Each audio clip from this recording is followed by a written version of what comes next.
Hello student, good evening. मैं doctor Surendra Kumar. आज मैं आप लोगों को इग्नू द्वारा आयोजित एग्ज़ाम जून 2024 के तहत एमए इन हिस्ट्री का MHI 5 का इम्पॉर्टेंट क्वेश्चन देने जा रहा हूँ। सबसे पहले ये आपको जानना है कि MHI 5 में पढ़ना क्या है। तो MHI 5 में आपको पढ़ना है भारतीय अर्थव्यवस्था का इतिहास। भारतीय अर्थव्यवस्था का इतिहास, और ये आपका 8 क्रेडिट का पेपर है। और 8 क्रेडिट का जो भी पेपर होता है उसका एग्जामिनेशन का समय जो होता है वो 3 घंटा का होता है और 100 मार्क्स का एग्ज़ाम होता है। पासिंग के लिए आपको 40 नंबर लाना है। ग्रुप होता है, क्वेश्चन आपको 5 क्वेश्चन रहेंगे। ग्रुप ए रहेगा, ग्रुप बी रहेगा। ग्रुप ए से 2 या 3 क्वेश्चन बनाइए, ग्रुप बी से 2 या 3 या 2, मतलब दोनों ग्रुप टच करना है। दोनों ग्रुप से आपको 5 प्रश्नों का उत्तर देना है और आपको 500 वर्ड में प्रत्येक प्रश्न का उत्तर लिखना है। तो अब कॉपी पेन निकालिए और नोट कीजिए। पहला जो प्रश्न है, प्रारंभिक समकालीन अर्थव्यवस्था संबंधी विभिन्न दृष्टिकोणों का विश्लेषण कीजिए। प्रारंभिक समकालीन अर्थव्यवस्था संबंधी विभिन्न दृष्टिकोणों का विश्लेषण कीजिए। ठीक है, आइए नेक्स्ट जो प्रश्न है उस पर चर्चा करते हैं। 18वीं शताब्दी के संकट ने किस हद तक भारतीय व्यापार एवं बाजार को प्रभावित किया? 18वीं शताब्दी के संकट ने किस हद तक भारतीय व्यापार एवं बाजार को प्रभावित किया? ठीक है, आइए नेक्स्ट जो प्रश्न है उस पर हम लोग चर्चा करते हैं। भू अनुदान अभिलेखों का फैलाव किस प्रकार कृषि विस्तार की प्रक्रिया से संबंधित है? प्रारंभिक मध्यकालीन कृषि अर्थव्यवस्था के संदर्भ में परीक्षण कीजिए। फिर मैं आपको प्रश्न को दोहराता हूँ, अब बहुत इंपॉर्टेंट क्वेश्चन है।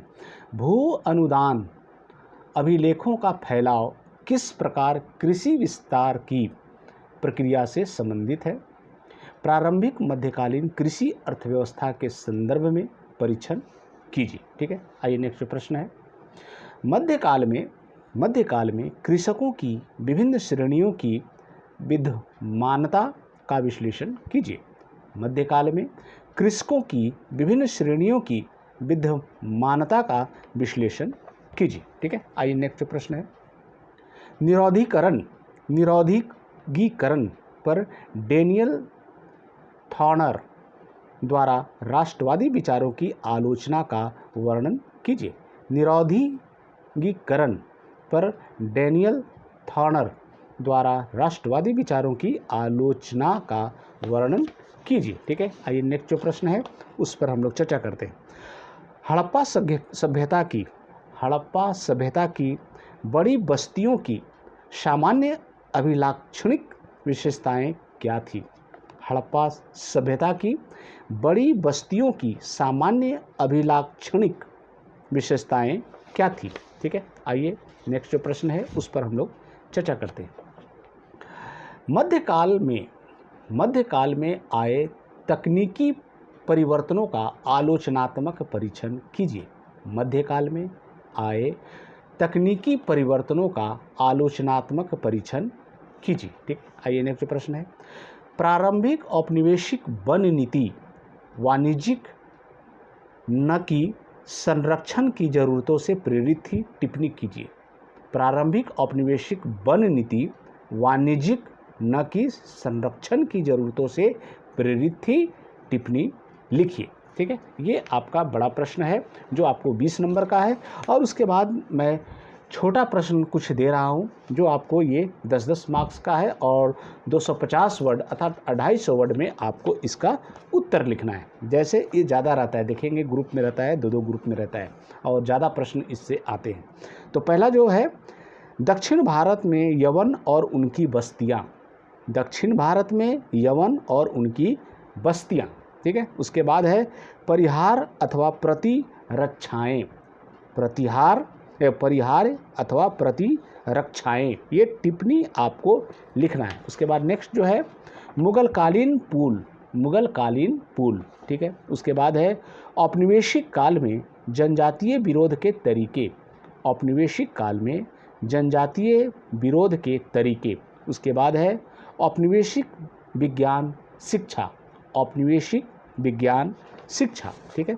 उसके बाद है आपका पेहवा तथा सियादोनी अभिलेख, पेहवा तथा सियादोनी अभिलेख। उसके बाद है मध्यकाल में शिल्प उत्पादन में महिलाओं की सहभागिता, मध्यकाल में शिल्प उत्पादन में महिलाओं की भूमिका, ठीक है। उसके बाद आ जाइए रहट, रहट है। उसके बाद है चेटियार तथा मारवाड़ी व्यापारी, चेटियार तथा मारवाड़ी व्यापारी। उसके बाद है वैज्ञानिक शिक्षा के प्रति औपनिवेशिक नीति, वैज्ञानिक शिक्षा के प्रति औपनिवेशिक नीति, ठीक है। ये मैंने आप लोगों को प्रश्न दिया है और ये आप लोग पढ़ लेंगे। मुझे आशा ही नहीं पूर्ण विश्वास है कि इससे परीक्षा में प्रश्न जरूर आएंगे और परीक्षा को बहुत ही अच्छे ढंग से सोच समझकर और वर्ड लिमिटेशन को पालन करते हुए, समय का पालन करते हुए आप लोग एग्ज़ाम लिखें। देखिए रिजल्ट बहुत अच्छा होगा। थैंक यू, धन्यवाद।